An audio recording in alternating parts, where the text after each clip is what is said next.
Aloha guys, Scuba Chris here. I'm going to be showing you one of my first casting rods of the year. That's right, bait casting rod. I mean, we do have freshwater fish here in Hawaii, but we can use this for saltwater as well. This is Okuma's Guide Select Cranking Casting Rod. This is the GSC 691M. Okay, this one here, let me take, I believe it was 6 feet 9 inches. All right, it's rated for 8 to 17 pound test line, and it's you can toss 1/8 to 3/4 ounces with this. Oh great, it sounds like my Chihuahua found somebody to have a conversation with out there. Sorry. Now the only thing I did to alter this is look at the cork. Instead of white, you see how it's kind of like yellowish. And what I did here is I put diamond strength right here, diamond strength nail polish. And what that does, it protects the cork. Now what are you going to protect it from? All right, true story. Had a friend to go to Vegas. He did good. Jimbo, he won a lot of money. Spent $300 and I think $40 or $50 on a similar rod like this. He came back, and after the first day going out, it got chewed up. The cork got chewed up by rodents in the garage because he had the slime smell of the fish on the cork, and the mice or rats came in and chewed it all up. It does happen, because it did happen. In fact, if you look at one of my earlier videos from 6-7 years ago, I showed that rod and how I made my own cork mixture to fill it in and repair it. Now, I don't want that happening to this, so I did give it a coat. So that's the way I'm going to start this. Alright, the stats on this rod is the GSC 691M. Foregrip is nothing because, look, there's nothing in front of the foregrip, so it's nothing. Handle style, this is called A. This is the split grip handle style. You get it in split grip, or you can get it in full grip. Okay, the line weight, like I said, 8 to 17 pound test line. Lure weight is 1/8 through 3/4 ounces. Product section 1. This is a one-piece rod, so you're going to get a lot of strength of it. The rear grip length here, 10 inches. The total rod length, the entire rod length is 6 feet 9 inches. And the rod power is M, or moderate. It's the rod taper is MF, which is, what is MF? Moderate fast, right? And the weight 4.1 ounces, very, very light, probably because of the cork here too. So like I said, this is meant for baitcasters. When you see a C, that's for casting, and S means it's for spinning. So you see over here the finger guard here. This is so you can handle your reel. Now, for this type of rod, I would go with a 200 series, and I have two choices because I only have two 200s. It's either going to be my Helios or my Komodo. Now my Komodo is more for power. Even I know that it's a saltwater, really for saltwater usage, which is what I'm going to use it for. But I'm going to opt this time. I'm going to try the Helios first. The Helios to me is a faster spinning reel. I might get better reaction casting with it. I'm going to be just going inshore, so unless if I'm going something heavier, I'm going to go with the Helios. By the way, the reason why I have the Crown roll bags here is not because I drink. I actually don't drink. It's just I bought a whole bunch of them off eBay. What I do, see this?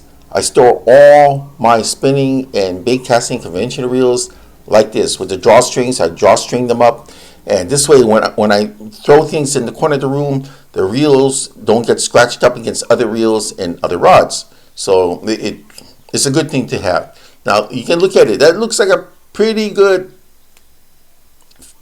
look, I would say, size wise. Feels really good. So I am a right-hander. Okay, so what am I doing with a left-handed reel? It's, see that? The reel in the handle here is on the left. So when I start cranking, I'm going to be pulling up with my right here and crank with the left. Now I'm a right-hander. A lot of people say you should go with a right-handed reel, but you know, when I use baitcasters, what I do is when I toss this out, see, I have it like this. When I toss it out, the line goes out, and instead of switching over and having the handle on this side, what I'm going to have to do is I would have to go like this. I would have to change my hands over to crank it if the handle's here. But it's so much easier to throw and keep my right hand here and just crank up with the left. So I can use either one. I can go right hand or left hand, but when I cast with this, I prefer a left-handed baitcaster. Now with all the baitcast models out there, why did I go with this one? This one has a very, very light feel to it. It's meant for like twitching crankbaits to get the slightest feel you can get from the nibbles. And I just thought the stats are pretty good. I don't like the wimpy ones. I mean, those are great when you have more flex at the tip to get like lighter grubs out. This is what's meant for crankbaits, but for me, I'm going to use this for tossing jigs from the shoreline. So let's go through this.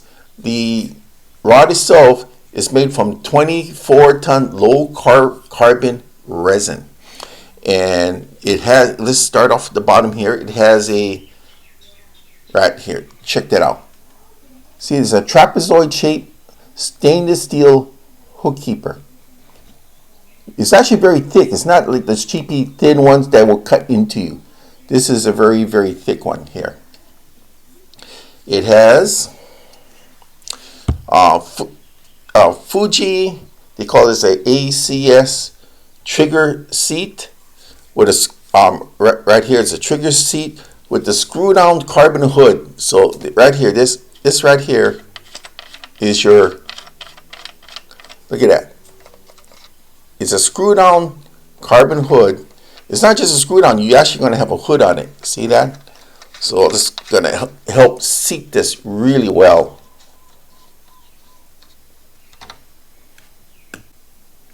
Now the meat and potatoes on this is the guides. Look at the guides. See how it is bent facing forward? These are Fuji KW-conceipt guides, also called K guides. So what it is if you're using braid, which, yep, that one has braid on it. So if you're using braid, what happens is that if you get, it's going to reduce the chance of getting wind knocks. So it's a K shape. It's facing slightly forward. If the wind comes up and the line gets twirled around this, it is going to come off because it's facing forward. That's the reason for this. And these guides have Alconite inserts. The inserts are Alconite, very high density material. So it's not going to cut, the line will not cut into it. Okay, I just had to count 9 plus 1. There's 9 guides plus 1. So the plus 1 is the tip.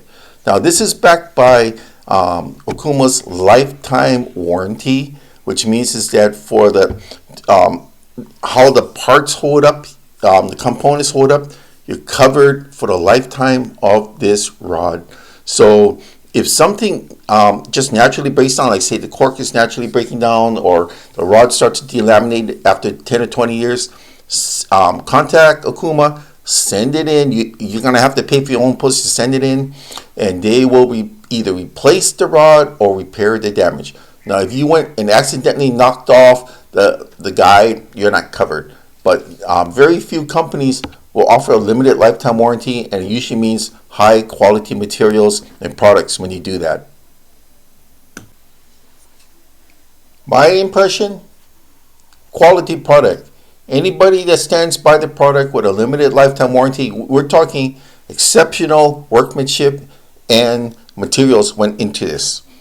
So just on that alone, I'm very happy to get this.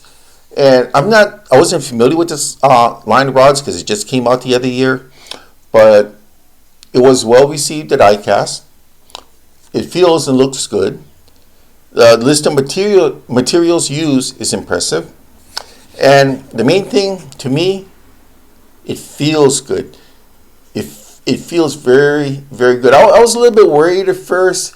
I thought the tip might be a little bit wimpy, but it is a one-piecer, okay? So it does have strength, stability. And I would say honestly that when I'm going out and trying it, I'm already happy with it. And I think the 200 size, you could go up bigger, but I think the 200 size fits perfect. And thank God I had a couple 200 size ones here. I do have some bigger bait casters, but I'm going to give this a try first, see how it works. So, thanks.